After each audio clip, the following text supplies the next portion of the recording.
My name is Jordan Belfort. The year I turned 26, I made $49 million, which really pissed me off because it was $3 shy of $1 million a week. Come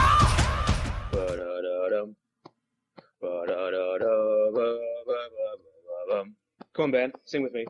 I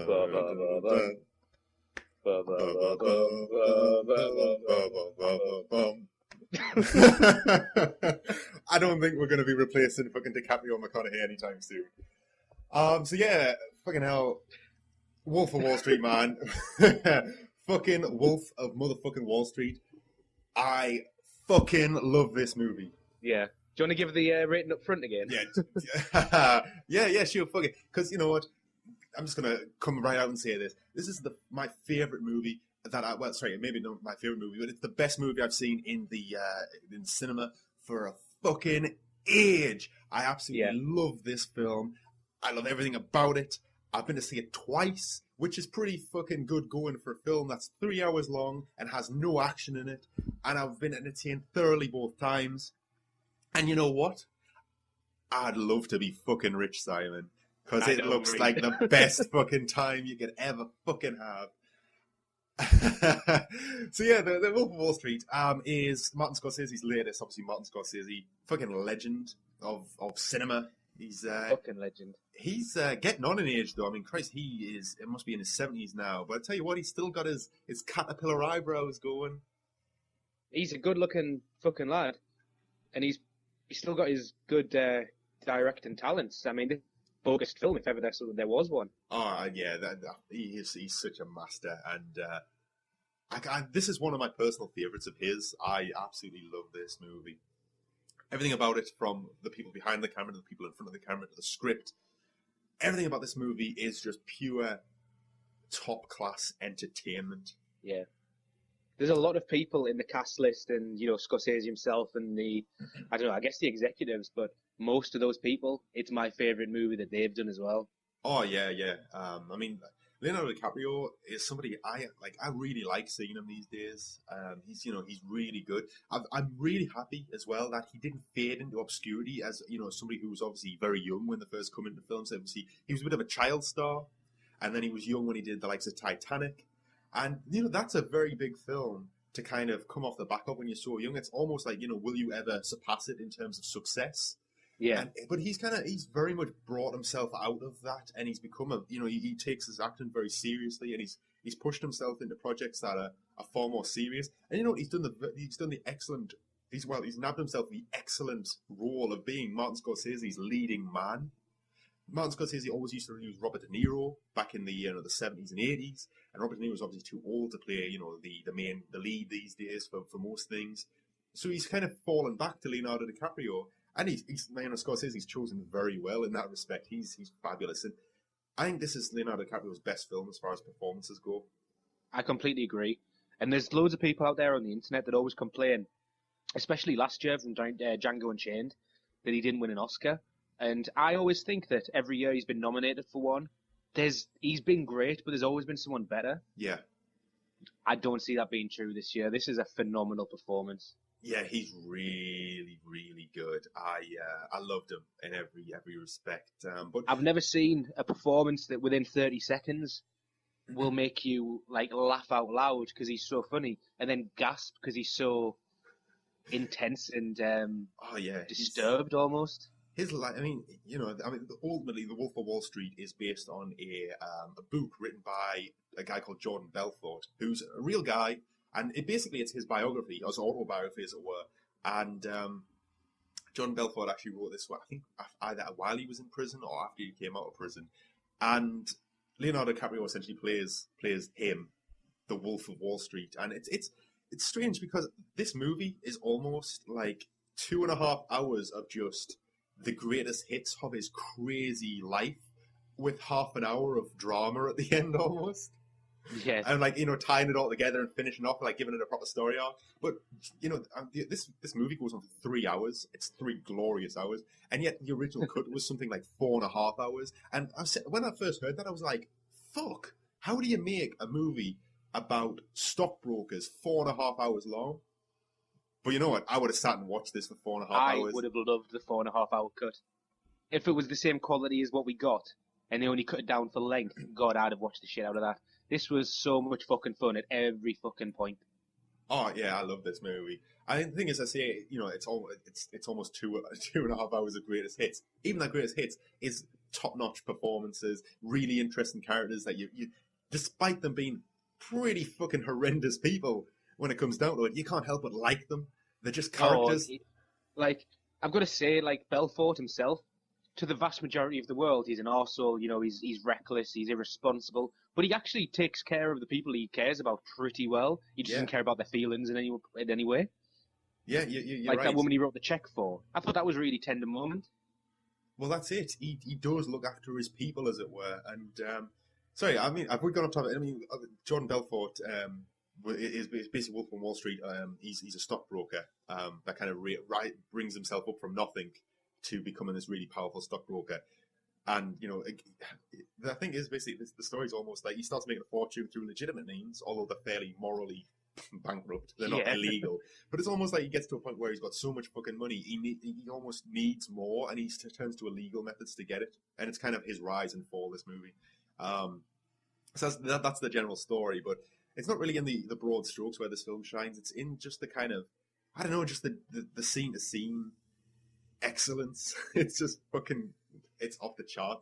I mean, the movie starts, well, basically it starts off with an introduction to Jordan Belfort. It's set kind of halfway through his story, and it introduces who he is and what he's about. And basically, he's about money, drugs, and fucking hookers. That's a good life. Yeah, he's living the fucking high life. It's crazy. And then literally the first scene is him pretty much crash landing his private helicopter in his garden when he's skull fucked out of his mind on drugs and alcohol. And then it's just kind of a summary of his life. I know he's addicted to painkillers called Quaaludes. He's fucking loves cocaine. He snorts so much cocaine, it's ridiculous. He's addicted to morphine, and most of all, he's addicted to money. So much so that he basically uses $100 bill to snort a line of cocaine and scrumples it up and throws it in the bin as if it's fucking nothing because he's got so much. That that opening scene, it just sums this man up. He's completely debauched, and he has the money to back it up. And God, I wish I had his life. And as we all would. I mean, despite this being almost a cautionary tale, I can't help but think it would be fucking worth it. Well, I know, it's just like Super Size Me. Yeah.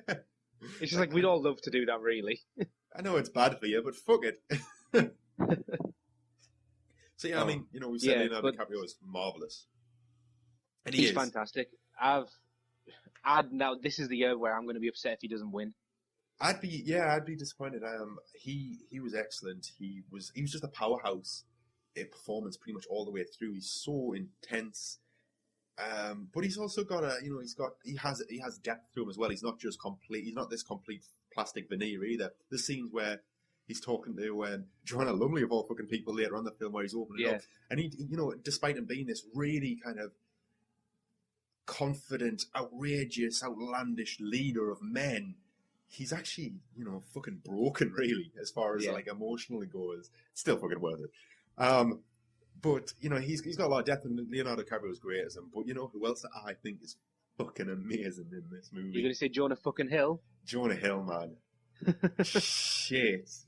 He was so twice good, wasn't nominated, twice Oscar nominated. Jonah Hill.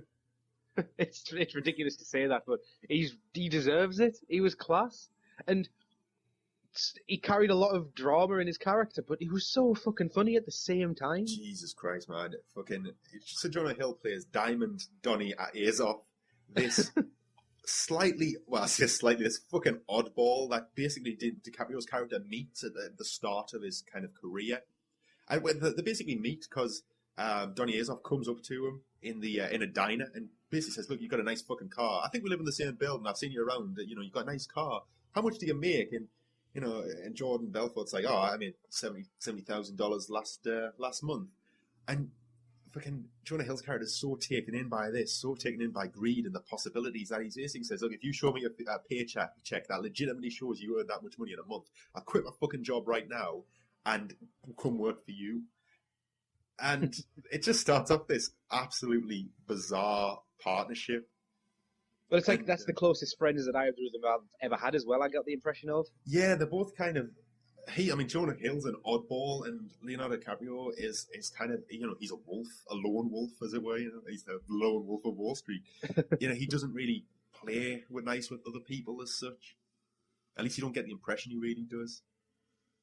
Until he garners massive success and wealth, and then everyone wants to play with him. But fucking hell, the initial scenes with Jonah Hill are some of the hardest I've laughed. Yeah. Just for ages. I mean, this film isn't I would never describe this movie as a comedy. No, but it's the funniest film I've seen this year. Yeah, it's fucking hilarious. I mean, Christ, one of the first scenes between these guys is Leonardo DiCaprio saying, like, basically, Leonardo DiCaprio is kind of the narrator in this. He talks to the screen, he gives voiceovers to explain kind of what's going on in certain situations. And one of them's like, I liked having Donnie working for me, even though I heard some strange things. And then it shows him sitting in a bar, and it kind of, he starts questioning Jonah Hill, like, I heard some rumors that you were married to your cousin. And Jonah Hill's just trying to, like, play it down as if it's perfectly normal, and it's the fucking funniest thing ever. And then he's like, I've got a present for you in the back. And they're smoking crack with each other, and they're like a couple of naughty schoolboys, and it's just so fucking hilarious. Jonah Hill's so funny in this, not only because of his amazing performance, but just because of the way he looks. Yeah, they've done something to his face, so it's not obviously like is it just glasses? I don't know, but he is funny looking. They give him horn rimmed glasses, which kind of, I don't know, they just make him look strange. But they've also made him give him really big fluorescent white buck teeth as well. Yeah, they do. He's got this very kind of startled bunny rabbit mouth thing going on, and some of the faces he pulls are just hilarious. And I got to say, his voice as well. He's got this real dry, husky kind of New York Jewish thing going on. Yeah. And it just really adds to the stuff that he's doing. And he's always he's quite camp as well. He's always kind of holding a cigarette in a very effeminate way, and he's always getting his dick out. Oh my god, yeah, God. What I loved in this film was I didn't actually know. I kind of had a feeling because it's a Scorsese film that it was an 18 going in. So when the British Broadcasting Classification Certificate comes out at the start and it said 18, I was like, shit. It takes a lot to get an 18 these days. And it was 18 because of hard drug use and hard sex. I was like, fucking, this is going to be amazing.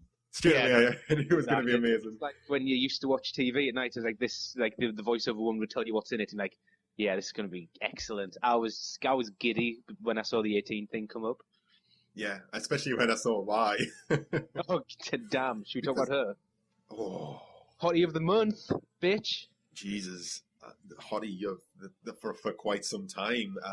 Jesus fucking Christ. So Margot, I think you pronounce it Margot Robbie. Yeah. She's a young Australian actress who I believe made a big break in Neighbours of all fucking things. Yes. And two places that Australians make the big break. Yeah, that or was it Home and Away? Yeah, I think Chris Helms was in Home and Away, wasn't he? Well, I think so. Yeah. So you got to start somewhere. But Margot Robbie, Jesus Christ, she plays Naomi, and Naomi Belfort basically. She's Jordan's wife, and fuck me, she's legitimately the only for a long. I don't think I've ever done this, but there's a point in this movie where she made me fucking gasp with her beauty. Yeah. Yeah, I think you can guess which bit that's gonna be. Well, there's one moment I can remember where she just looked absolutely stunning, but then there's another moment that just made me is when she's they're in the baby's room. Yeah. No, it wasn't that. No, I was on about. I was maybe about I don't know. I was on about when they first meet and go on a date. Yeah, when they're on the date and he has sex with her in the and he banged the shit out of her for 11 seconds. Yeah. That's when she looked gorgeous, but then. When she's teasing him later on in the film, I had to bite my knuckles. Have a full shower. Oh god damn it! I was tipping me cocoa on me, just to cool myself off. Fuck man. Yeah, she is absolutely gorgeous. She's God, this sounds so slathering and fucking pervy, but she's so gorgeous it hurts. It really does. It's like she's fake. It's like she's from a video game. Yeah, she is unfucking believable. And you know what? to even make this better, she's absolutely fucking class as well. She is Yeah. more than a match for like DiCaprio. They have some great scenes together. Especially when they're arguing, I fucking loved some of the arguments they have. That I just had that driving range sodded with Bermuda grass, Jordan. My and now God. you fucking Bermuda wrecked grass. it. No, you didn't research the whole thing and deal with the fucking golf course people. Oh my God, you had to deal with the golf course people too! What a Greek tragedy, honey! Oh my God! You probably had to pay them in cash with your hands. What a fucking burden! And actually do some work besides swiping my fucking credit card all day, huh? Because I can't keep track of your professions, honey. Because last month you were a wine connoisseur, now you're an aspiring landscape architect. Let me get that right. No, you fucking dare throw that fucking water at me. Don't you fucking dare. That was so good. And yes, she can go up against the heavyweight that is DiCaprio and hold her own. Just like we said when Jennifer Lawrence went up against De Niro in Silver Linings, it was a similar deal. She commanded that. She won the fight, and it was believable. Yeah, she was great in this film. I really liked her, and I kind of felt sorry for her at the same time because she has this she obviously has this wonderful life of wealth and security because of him. Well, security for the most part. But it's a very fucking empty relationship when it comes down to it. And what's crazy as well, I mean, is that she is absolutely top drawer. She's absolutely stunning. She's very, she's got a great sense of style, and she has she's not just this airhead as such. She actually has something about her as well as being gorgeous, which I quite like. And yet, Jordan Belfort still feels the need to go out and fuck hookers, have affairs, and just generally piss away his relationship with her. And she's kind of she doesn't really have anything in her life other than spending his money, and she's kind of a bit of an empty character because of that. And I felt a bit sorry for her.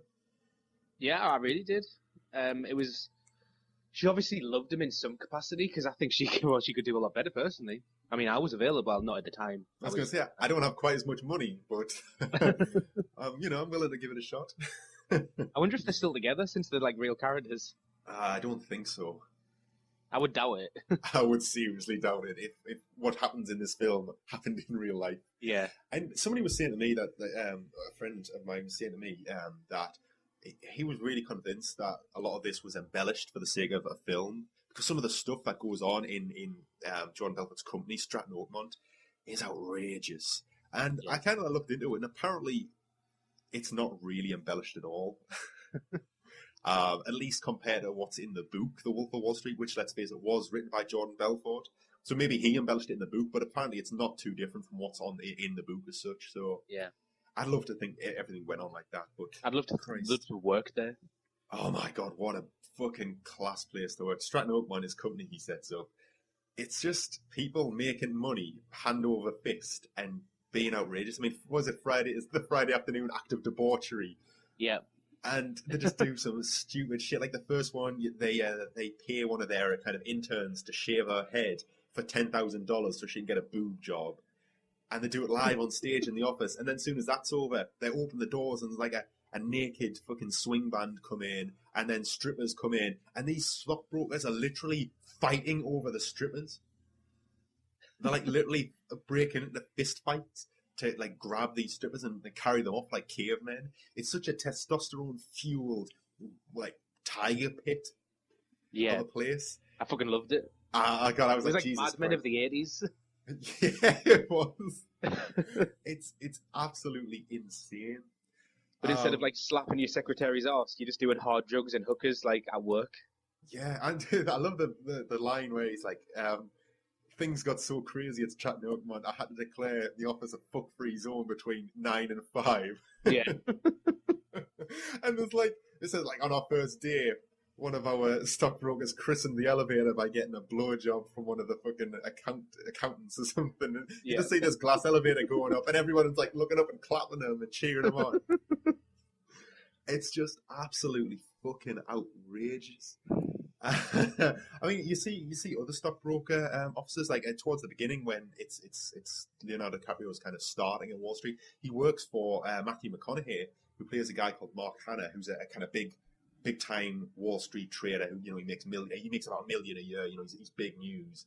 And that's rowdy as far as stock markets go, but it's certainly not like the debauchery and the craziness of like renting chimps to deliver mail or, literally inviting a hook around for an office gangbang while everyone sits there and watches. There was none of that.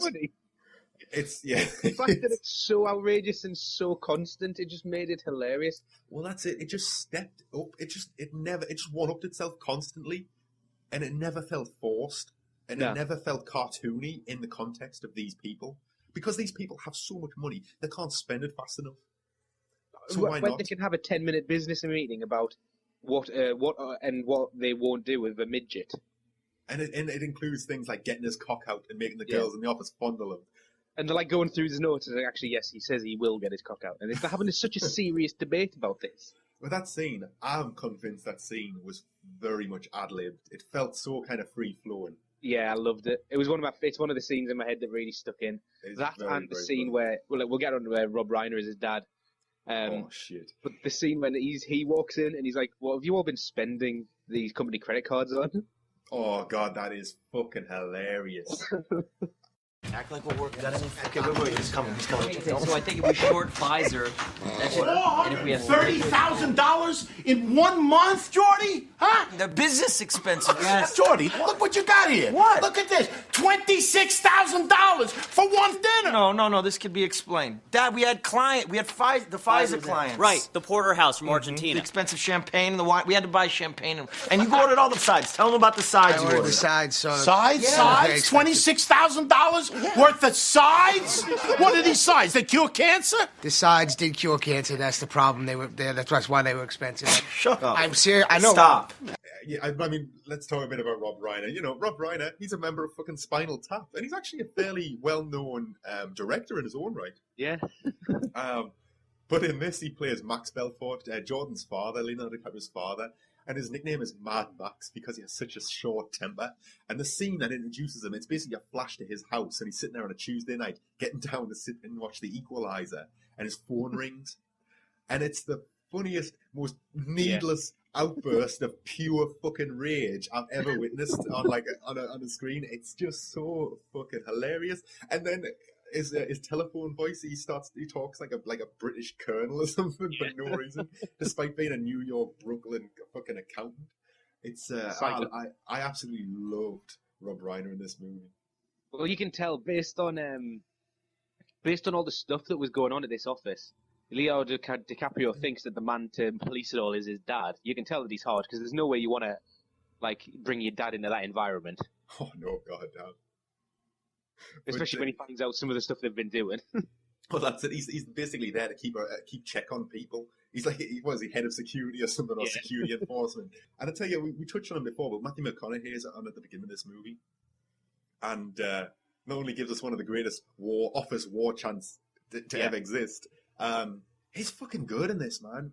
He's kind of knocking it out the park recently, Matthew McConaughey, because he's got Dallas Buyers Club coming up, which is meant to be really good. He's in that series with Woody Harrelson, True Detective, coming up, which is getting very good reviews in America. It's coming out over here in the UK in February. I'm just really glad that he got bored of doing rom-coms. Well, you know what? Matthew McConaughey gets a hard time. Well, has been getting a hard time in the last years. But has he ever really been bad? Because I've always liked him. No, I've always liked him, but it's just he's always been in mediocre films is the problem. Like, there's an action film called Sahara with him and someone else. I can't remember his name. Cruz is the woman in it. She is, yes. I was on about the other dude. I know who you mean, but I can't remember his name. And I really like that film, but it is mediocre as hell. But he's really good in the role, and I always thought that I always liked him, and I like that he's having a bit of resurgence. I fucking love him in Reign of Fire. He's good in that. He's almost unrecognizable in that, though, with the skinhead and beard. He looks like a Viking. Yeah. And did you see Christian Bale at the time as well?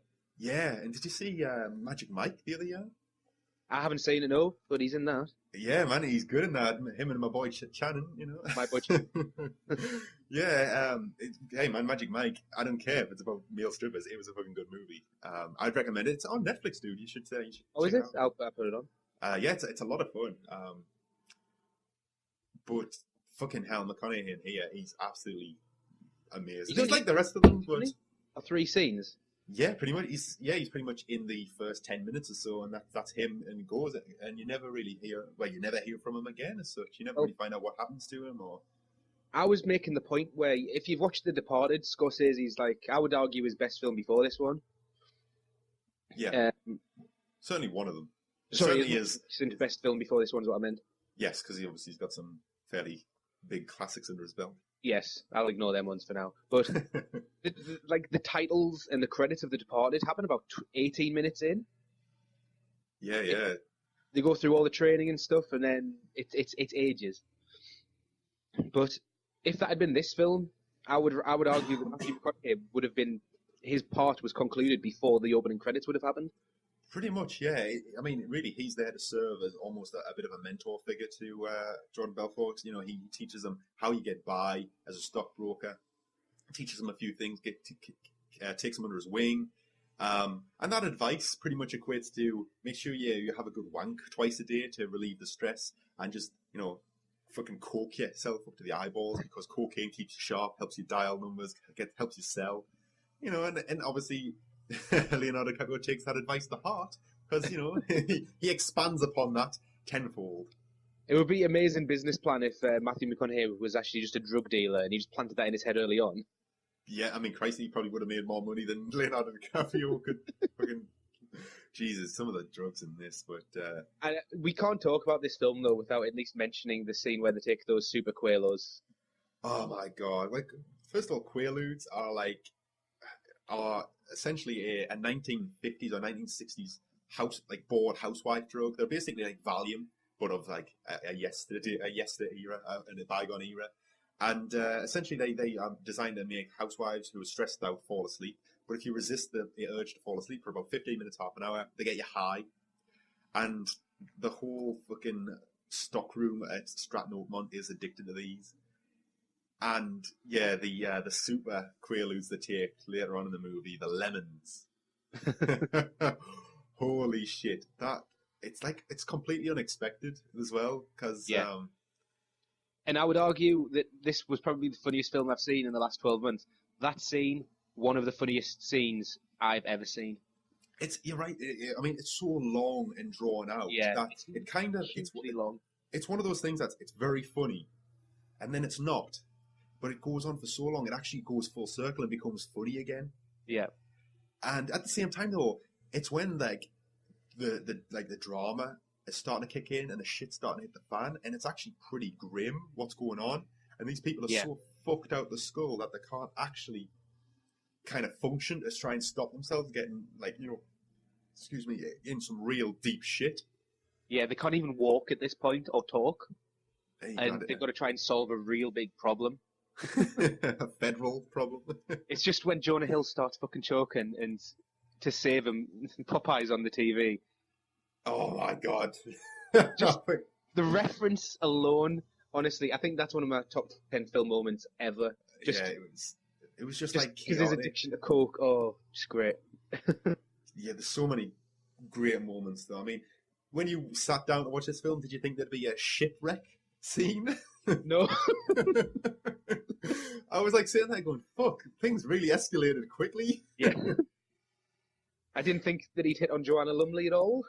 I completely forgot she was going to be in this, because I remember months ago she was on, I think it was Jonathan Ross or Graham Norton, you know, one of the Friday night talk shows, and she said, "Oh yes, I've just filmed with Leonardo DiCaprio. It was jolly good fun." And she showed the clip when she meets him at the wedding, and I'd seen that clip months ago, and I'd completely forgotten that she was going to be in it. I like Joanna Lumley though, you know, she's obviously spokesman for Sky these days. On all the Sky adverts, but I do like Joanna Lumley, and you know what, she must be a canny age now as well, and she, you know, for an old dear, she ain't too bad. She's looking good. I would hit on her. You're gonna follow DiCaprio's? Yeah, well, I'd follow Belfort's, you know. Live by his creed. It even had like, there's bits in here that they could have plucked out of American Hustle. Kind of, yeah. With the FBI investigation as well. This film has so many facets, but it never feels. Everything feels really tight as well. Yeah, I didn't think it felt. I don't think this feels like a long film because Not at all. I don't Not think at it draws out things. I think it's got enough. I think it's got stuff to show. It is on a long time, and I think you do feel that it's on a long time because you see so much. There's a shit ton in this movie that happens, and it's actually hard to remember it all coming out just because that much gets thrown at you. Yeah, I'm probably forgetting about half of it, I reckon. Oh, there's a lot of fucking good scenes, man. Yeah, there's just a ton. I mean, we shouldn't really go through each and every one and spoil them all, Yeah. but I mean, really, the cast, though, going back to the cast, there's a lot of fucking people in this that are, well-known people. I mean, you've got Kyle Chandler, who plays the agent Patrick Denham, who's the FBI agent who's kind of investigating George Belfort. And Kyle Chandler, he's in King Kong. He's the kind of the film star to bring along. And he's also in Super 8. He's the father in Super 8. And he's kind of one of these character actors that, gets by. But I thought he was good in this. He was very much this kind of Boy Scout American hero, kind of FBI agent who could not be corrupted for all of Leonardo DiCaprio's attempts. Yeah, I thought he was really good. That scene on the boat where they were having their sort of tete-a-tete was a good scene. Yeah, I like the guy. I really do. He's in a lot of stuff, and he's always pretty good. He's in Zero Dark 30 as well. Is he? Yeah. I don't think he's in it. I can't remember really. It's ages since I've seen it now. But I'll tell you who else is in it. God damn it, the foreign names. I'm terrible with foreign names. But Jean Dujardin, who won the Oscar for The Artist. Oh yeah, who's he? Is he the Swiss banker? Yeah. I liked him. He was proper Swiss. Oh, he was proper Swiss. That's the best way to describe him. He was really Swiss. But yeah, I mean, there's so many people. Fucking Jon Favreau turns up for a couple of scenes as the corporate lawyer they hire. Jesus, now we know why he didn't direct Iron Man 3. Yeah, well, I would be in this. Yeah, I mean, he wasn't in it very much, but just loads of people cropped up across the duration, and it was just nice to kind of see, it's such and such. Do you think Leonardo DiCaprio had a good time making this? I hope so, Yeah. because I certainly had a good time watching it, and I would imagine it would be amazing to live this type of fucking life. At least he can live what he lived without having to go to jail for 15 years. Yeah. Well, yeah. I can't imagine. I don't know, unless it was just really stressful and proper serious all the time. But I can't imagine it would have been. No, I really don't. I get the feeling that this was a fun film to make, just from the vibe that it gives off now. Yeah, I get the impression with the likes of Jonah Hill, a lot of this would have probably been ad-libbed or expanded upon while filming. Yeah, and it's so fucking funny that I can't imagine it wouldn't have been fun to make. It does, you're right. It does come across that it's so funny and there's such good kind of chemistry between the characters, and it does come across that they all kind of probably had a good time and got along. I hope so. Yeah, but it does kind of come across like that. But fuck me, yeah, this film I can't really praise enough. I enjoyed the shit out of it. Yeah, as I say, I mean, obviously, I don't think it's a perfect movie, but I don't think there's that much wrong with it. I can imagine some people may find it a bit long, because I do think the laughs do start to, not so much dry up, but are pulled back towards the end of the film when, things are starting to get a bit more serious. And I think that's when the drama kicks in a bit more. I also think it's got a bit of a soft ending, personally. Yeah, literally the last scene is very kind of open to interpretation, as it were. There's not really a definitive cut-off point, maybe because Jordan Belfort's actually still very much alive and well, and he's not he's still active in the world today. That's probably why they did it, because there isn't actually an ending, so they had to end it somewhere. And I just it's hard to criticize them on that, really, I suppose, but I did ask, is that it? Not as much as I asked at the end of The Hobbit, but I did ask. No, it wasn't quite as fucking half done as The Hobbit, but never mind. But still, I'd give this a fucking gold star. This is my favorite movie I've seen for a long time. As I say, I went back and saw it earlier this week. I took Matthew. Yeah. And he came out and was like, that was a cracking film, and that was his endorsement. He really enjoyed it though. He thought it was fucking hilarious.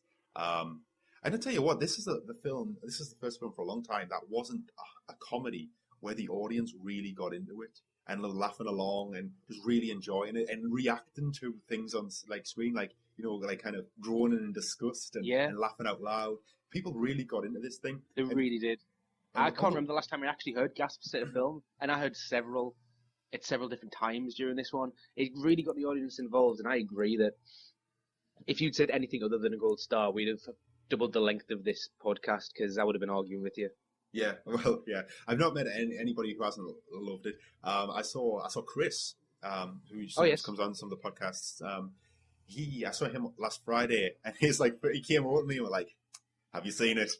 I was like, "I've seen it," and we just basically had this hour-long rant about how awesome it was and how much we loved it. And I think that's what convinced Matthew to come with us. I wanted to go and see it again, and taking him was an excuse. And he was saying, though, coming back to getting the audience involved, he was saying there was a girl sitting next to him who, when it first started, and it starts pretty hard on the drugs and the nudity. Yes. There was a woman sitting next to him, kind of he said he got the impression she was kind of a bit like, what the fuck have I got myself into? This looks terrible. But he's saying an hour in, she was more into it than anybody else in the audience. Yeah. He said she was really getting into it. That's what's great about this, and I expect this to do well at the Oscars. As much as I still want Gravity to get the best film, I would be over the moon if this got it as well, because it deserves it. Well, you know what? I'm going to say, as much as I love Gravity, I'm going to say I think this is a better contender, because I think we'll never see Gravity how we should again, because I think it's very much a film that was made for the cinema. I know my reason for putting Gravity up there is because I just really want to see a sci-fi film win, just to try and open that up a bit. This is the better film. Sci-fi though, because I don't not think really, but it's the closest sci-fi that'll have ever been nominated. Yeah, you got Star Wars Episode 7 coming up. Well, yeah, Guardians of the Galaxy. Woo! Fucking hell! Bradley Cooper as a raccoon with a laser gun. Do you need to say it? God, how do we bring Guardians of the Galaxy up in every fucking podcast? We're going to be destroyed when it comes out. It's terrible. Shut up. I completely agree with you. This is a better film, and it's a better contender. And yes, this is a film that I could watch in the cinema, at home, on TV, with breaks in, when it'll take 7 hours to watch the fucker, at a friend's house, at a person's house that I don't like, and I'd still enjoy the film. Yeah, you're right. I mean, I used to make a point of buying a Blu-ray every month just to kind of expand my collection, but now that I've got Netflix, I've got Sky, I've got way too many movies to watch, basically. I've stopped doing that. Yeah. Yet, I here and now, I'm going to say this is very, unless I'm absolutely on the rags, on the bones of my arse, or nothing but rags left to wear, this is going to be a day one purchase for me. Yeah, I agree. When it comes out on Blu-ray, I'm going to run home and I'm going to watch it, and I'm going to fucking love it all over again. It's fantastic. Go and see it. Just, it's making a fucking mint at the box office anyway. I think it's made something like $200 million outside of America. So I'd love to know what it made in America. Yeah, it's making an absolute fortune. And I mean, let's face it, for something to pull in that kind of numbers when it's a boardroom drama, well, yeah, that's 3 hours long. It's got to be doing something right. And yeah, you just got to go and fucking see it, because I can't praise this movie enough. And you know what? I really, really wouldn't mind being a stockbroker in the 80s. It seems the time to do it, isn't it? Yeah, I feel like I was born too late. Some people say they wish they were born a couple of 100 years ago so they could go exploring or whatever. No, I just wanted to be born like a decade earlier, or 2 decades earlier. So I could have been a sleazy 80s stockbroker. But yeah, never mind it. One day. When time travel's invented. Oh, that's where I'm going to first. And you know what? We'll have a guide. We basically have a guide, and we know how not to get caught. Well, we'll just go to that Pink Sheets place the day before he did. Yeah. Yeah, and we'll just, and then we'll do our, obviously, tremendous salesman tactics. Of course. We're great salesmen. Look how many fans we've got. We've got a gift to the gab. Yeah, maybe we'll need to take some classes before we go. We literally speak to tens of people every week. every couple of days, I don't know. But yeah, fucking hell, go see it. What more can we see? Yeah, go and see it. And I'm zoning, I think I'm possessed. It's an omen, I keep it 300. Like the Romans, 300. We're the Trojans, baby, we living in the moment. I've been a menace for the longest. And you know it, and you know it, and you know it, and you know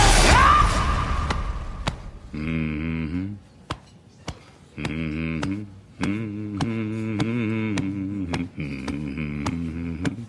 Come on.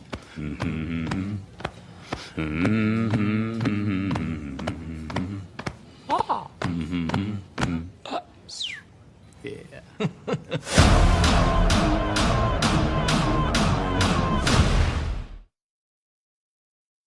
If you want more from Screenhog UK, remember you can like our page on Facebook at facebook.com/ScreenhogUK, or alternatively, you can follow us on Twitter at twitter.com/ScreenhogUK. Of course, if you prefer to watch our shows in video form, you can subscribe to our YouTube channel at youtube.com/user/ScreenhogUK.